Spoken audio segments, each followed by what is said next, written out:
my name is Evie Osok. First of all, I want to thank you for inviting me to this lecture. I am going to talk about civic education and controversial issues. We actually know a lot about democracy education and young people through the International Civic and Citizenship Education Study. ECCS is an international study that measures secondary school students' knowledge, attitudes, and commitment related to democracy and citizenship. And what we know from this is that there is a strong connection between high knowledge about democracy and belief in future participation in democracy. There is also a connection between political efficacy and belief in future participation in democracy. So, if you have high knowledge and high political efficacy, it's more likely that you will take part in future democracy when you're older.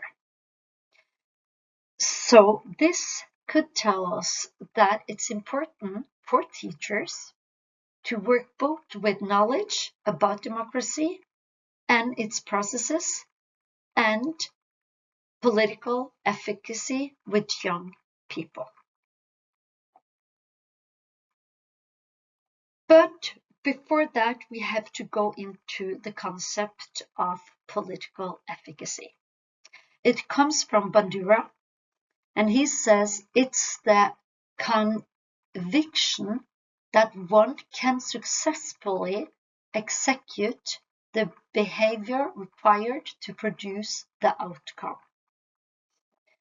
So efficacy is not about the skills one possesses, but it's what you yourself believe you can achieve with those skills you are given in a given situation.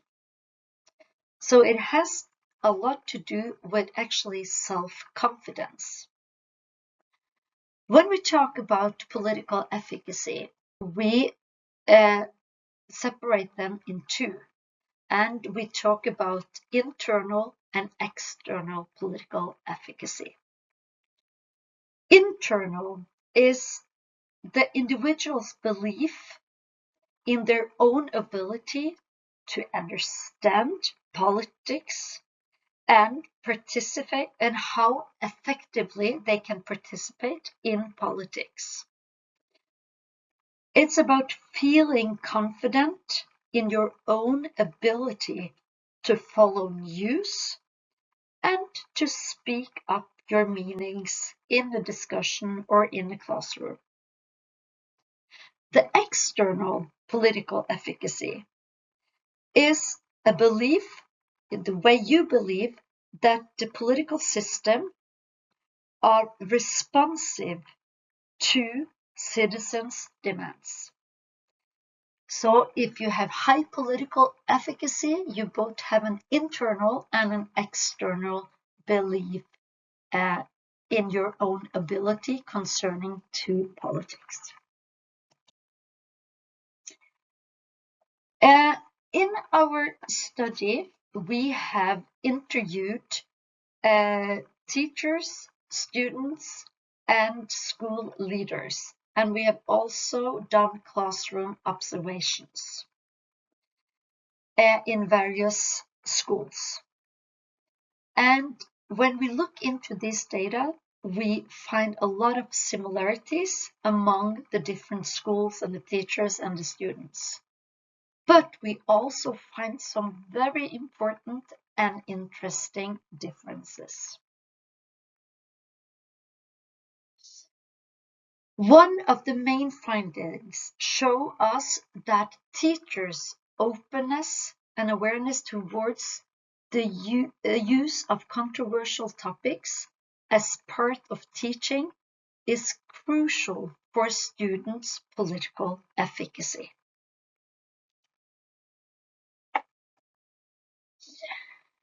Before we go further into the findings, we have to stop a little bit by the concept of controversial issues.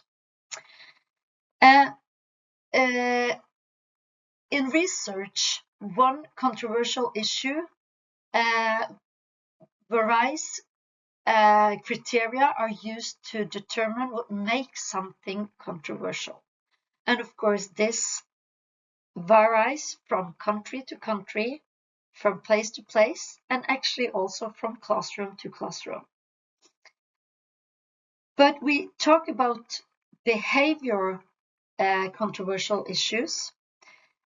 Then we mean that all topics that we disagree upon, that is controversial. When you disagree, it's a controversial question. When we look into the epistemic controversial question, we look into questions that has research on both sides of the argument, on the perspectives, and it has rational arguments on both sides. A good example of such issue could be environmental questions. Political controversial issues or questions, they are grounded in ideologies. So you argue from one ideology, and you can also argue from another one, and it's a disagreement, but it's all rooted in the political cleavages and the different ideologies. And then the fourth one is the emotional.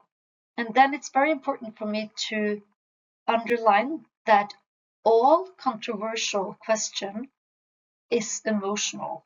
That's what's connect them. It's emotional for people to talk about, to think about, and it's a conflict. But when you look into the controversial issue and question only from the emotional side, you are concerned about how a person feel about the question. What emotions do you feel when you take perspective into a certain issue or question?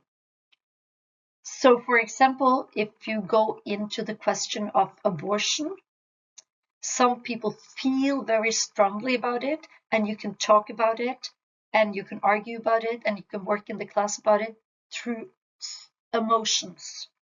But you can also go into this question from an ideological standpoint, or you can go into it through research and rational arguments.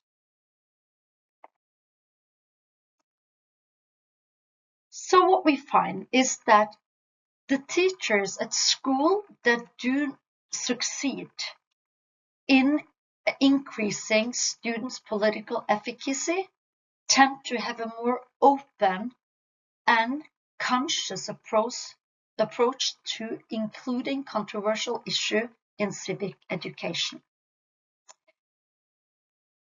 The teachers emphasize the importance of discussing controversial topics in the classroom, even when such discussion may cause tension or disruption.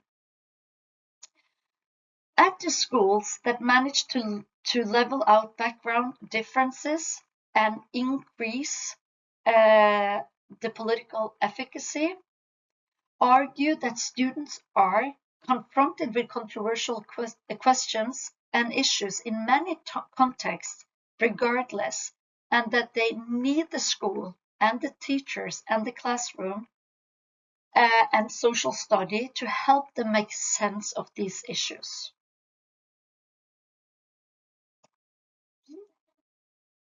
Teachers, on the other hand, at the school that do not succeed in increase students' political efficacy are much more reluctant to allow controversial issues in their classroom.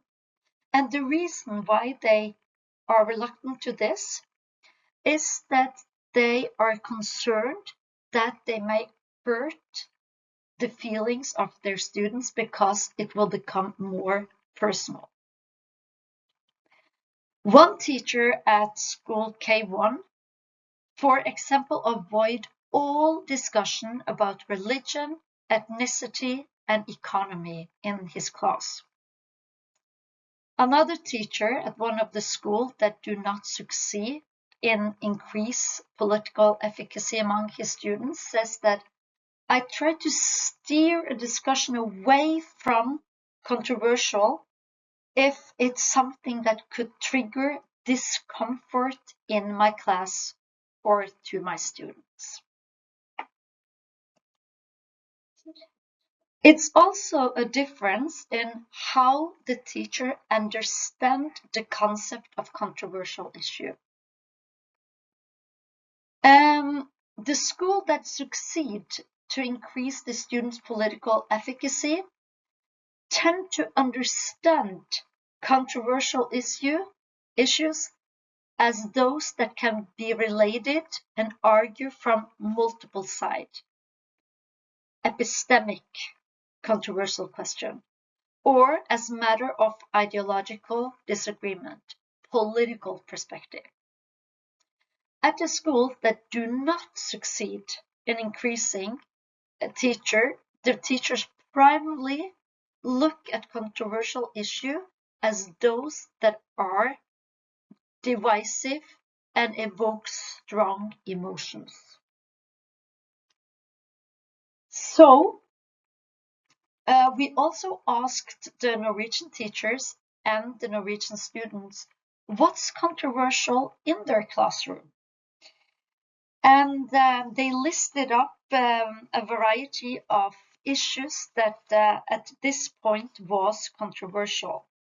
And this was question about Black Lives Matters, environmental questions, Donald Trump, the Israel and Palestinian conflict, and abortion, question about abortion, and also a lot of questions and issues related to wearing hijabs. So if you look into it, the teachers that are open to include this in the classroom and look at a controversial and work with controversial questions through epistemic and political perspective, they tend to increase the students' political efficacy. And the teachers that does not include controversial issue in the classroom, they also tend to look at controversial question as emotional and work with it in this way. They do not succeed in increasing the students' political efficacy.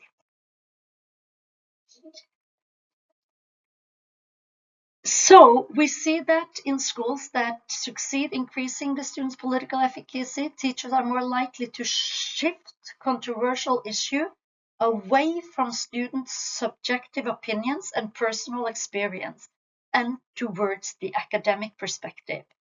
As one teacher puts it, you are not necessarily debating this is what I think, but rather making it clear that this is what they think, this is the perspectives. And in that way, you move it a bit more into the academic domain. So what will be the didactical implication for these findings in this study?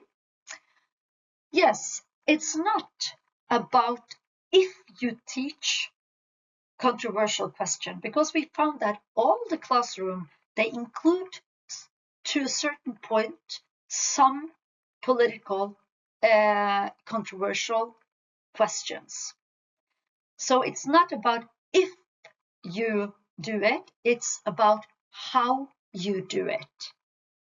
So work with controversial question through both political and epistemic in an epistemic and political way. Then you move it from the personal point to the academic point. And then you avoid getting trapped in the students' emotions. And you can go from the subjective to the objectives. And this is the references that I have used. Thank you so much for listening to me.